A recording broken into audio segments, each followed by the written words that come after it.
আসসালামু আলাইকুম সম্মানিত দর্শক, আশা করি সকলে ভালো আছেন। আজকে আমি এই ভিডিওতে আপনাদেরকে দেখাবো কিভাবে সহজ উপায়ে বড়দের হিজাব কাটিং করতে হয় এবং সেলাই করতে হয়। অনেকেই হিজাব কাটিং করতে গিয়ে সমস্যায় পড়েন। কত গজ কাপড় লাগবে, কিভাবে সঠিক মাপ নেবেন, মুখের মাপ কত নেবেন, পট্টি কত বড় করে কাটবেন, এসব নিয়ে চিন্তা থাকে। তাই আজকে এই টিউটোরিয়ালে আমি আপনাদেরকে ধাপে ধাপে সবকিছু বুঝিয়ে দেব। এর আগে আমি একটি ছোটদের জন্য একটি হিজাব কাটিং ও সেলাইয়ের ভিডিও বানিয়েছি। সেই ভিডিওটির লিঙ্ক পেয়ে যাবেন এই ভিডিওটির ডিসক্রিপশনে, এবং কি আই বাটনে ক্লিক করেও দেখে আসতে পারেন। আমাদের চ্যানেলে গিয়ে যদি আপনি প্লেলিস্ট চেক করেন তাহলে দেখতে পারবেন একটি হেজাব নামের একটি প্লেলিস্ট আছে। সেখানে হেজাবের যতগুলো ভিডিও আছে সেগুলো আপনারা দেখতে পারবেন। ভিডিও শুরু করার আগে একটা কথা বলে নিতে চাচ্ছি, যদি আমার এই চ্যানেলে নতুন হয়ে থাকেন তাহলে অবশ্যই চ্যানেলটিকে সাবস্ক্রাইব করুন। ফেসবুক পেজ থেকে দেখে থাকলে অবশ্যই পেজটিকে ফলো দিয়ে রাখুন। তো চলুন মূল ভিডিও শুরু করা যাক। তো এখানে আমি 2.5 হাত বহরের কাপড় নিয়েছি, 2.5 গজ পরিমাণ। তো আমাদের যে হেজাবটা সেটা লম্বা হবে 42 ইঞ্চি। তো 42-এর উপরে যদি আমরা লম্বা দিতে চাই তাহলে আমাদের কাপড়টা একটু বেশি নিতে হবে, আমাদের জোড়া দিতে হবে। তো আমি জোড়া দিচ্ছি না, আমাদের 42 ইঞ্চি লম্বা যথেষ্ট। আমরা 42 ইঞ্চি লম্বাতে আমরা কাটিং করব। তো আপনাদের 42-এর যদি উপরে লম্বা লাগে তাহলে আপনারা একটু কাপড় বেশি নেবেন, তো সেটা আপনার জোড়া দিতে হবে। জোড়া দিয়ে কিভাবে আপনারা হেজাব কাটিং করবেন সেই নিয়ে আমি পরবর্তীতে ইনশাআল্লাহ ভিডিও দেওয়ার চেষ্টা করব। এখন আমাদের কাপড়টাকে আমরা সর্বপ্রথম দুভাজ করে নিয়েছি। তো দেখতে পাচ্ছেন এখানে আমাদের হচ্ছে খোলা অংশ, তো এই সাইডটাও আমাদের খোলা অংশ। তো অপর সাইডটা আমাদের আটকানো অংশ। তো যেই দিক দিয়ে আমাদের আটকানো অংশ সেদিক দিয়ে আমরা সুন্দর করে এভাবে কোনাকুনিভাবে একটি ভাঁজ দিয়ে নিব। ভাঁজ দেওয়ার পর আমাদের যে এই সাইডে কর্নারটা আছে সেই কর্নার থেকে আমরা লম্বার মাপ দিয়ে নিব। তো এখানে আমাদের লম্বা মাপটা 42 ইঞ্চিটা আমরা সুন্দর করে এভাবে মার্ক করে নিচ্ছি। তো দেখতে পাচ্ছেন আমি কিভাবে একটু একটু করে নিচ দিকে যাচ্ছি এবং মার্ক করে নিচ্ছি। তো দেখতে পাচ্ছেন এভাবে আমি মার্ক করে নিলাম। তো মার্ক করার পর আমি এভাবে সুন্দর করে এখন চিহ্ন দিয়ে নিব। তো দেখতে পাচ্ছেন আমি এভাবে রাউন্ড শেপ করে চিহ্ন দিয়ে নিয়েছি। তো এখন আমাদের কাটিং করতে হবে। তো দেখতে পাচ্ছেন আমি কিভাবে রাউন্ড করে কাটিং করে নিয়েছি। তো এভাবে আপনারা অবশ্যই কাটিং করে নিবেন। তো কাটিং করার পর এখন আমাদের যে মাথার পট্টি আছে, সেই মাথার পট্টিটা এখন আমরা কাটিং করব। যে কাটিং এর পরে যে অবশিষ্ট কাপড়টুকু আছে, সেই কাপড়টাকে আমরা প্রথমে ২ ভাঁজ করে নিব। তো ২ ভাঁজ করার পর কাপড়টাকে ৪ ভাঁজ করে নেব। তো ৪ ভাঁজ করার পর এখন আমাদের পাশের মাপটা দিয়ে নিতে হবে। তো পাশের মাপটা এখন আমরা দিয়ে নিচ্ছি ৩ ইঞ্চি। তো ৩ ইঞ্চিতে আমরা একটি মার্ক করে নিচ্ছি। তারপর আমাদের যে লম্বা আছে সেই লম্বা আমরা ৫.৫ ইঞ্চিতে মার্ক করছি। তো মার্ক করার পর আমরা এভাবে সুন্দর করে রাউন্ড শেপ দিয়ে নিব।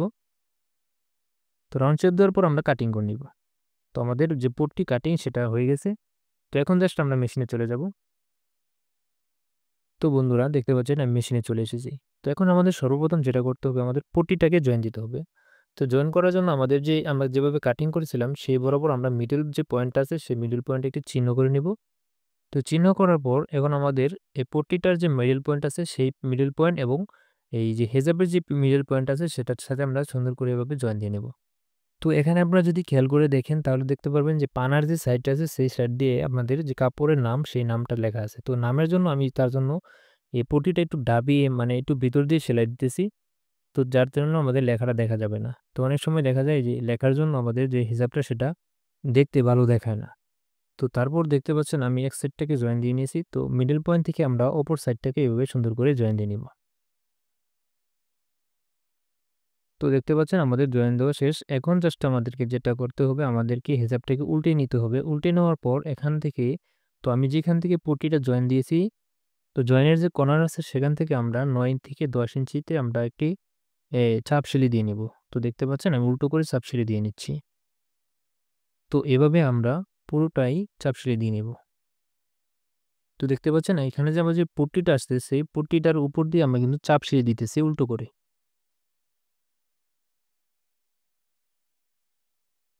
তো তারপর আমাদের জামাটাকে উল্টো করে এখন আমাদের যে হেজাবের মুখের মাপটা আছে সেই মাপটা আমাদের নিয়ে নিতে হবে। তো এখানে আমরা কর্নার থেকে এখানে মাপ নিয়ে নিব। আমাদের যেহেতু বড় মানুষ তার জন্য আমরা ১০ ইঞ্চিতে মার্ক করেছি। তো দেখতে পাচ্ছেন মাপ দেওয়ার পর এখন আমি এখানে সুন্দর করে একটি বারটেক দিয়ে আমি সাইডটাকে জয়েন দিয়ে নিব। তো আমি লেখার ভিতর দিয়ে সেলাইটা দিয়ে নিচ্ছি যাতে করে লেখাটা সামনে না দেখা যায়।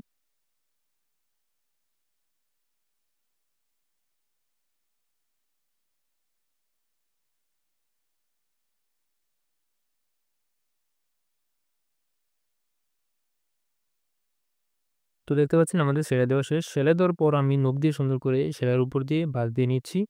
তো এখন আমাদের যে নিচের যে এই সাইডটা আছে নিচের সাইডটাকে আমরা ২ বলটা দিয়ে আমরা এখন সেলাই দিয়ে নিব। তো তো বন্ধুরা এই ছিল আজকের ভিডিও। আশা করি ভিডিওটি আপনাদের একটু হলেও উপকার এসেছে। যদি ভিডিওটি ভালো লাগে অবশ্যই একটি লাইক দিন। ভিডিওতে যদি কোনো কথা আপনি না বুঝে থাকেন তাহলে অবশ্যই আমাদেরকে কমেন্ট বক্সে জানাবেন। আমি অবশ্যই রিপ্লাই দেওয়ার চেষ্টা করব। তো এরপরে কোন বিষয় নিয়ে ভিডিও চাচ্ছেন? তো সেই বিষয়ে অবশ্যই কমেন্ট বক্সে জানাবেন। তো দেখা হচ্ছে পরের ভিডিওতে নতুন কিছু নিয়ে। ততক্ষণ পর্যন্ত সকলে ভালো থাকুন, সুস্থ থাকুন। আল্লাহ হাফেজ।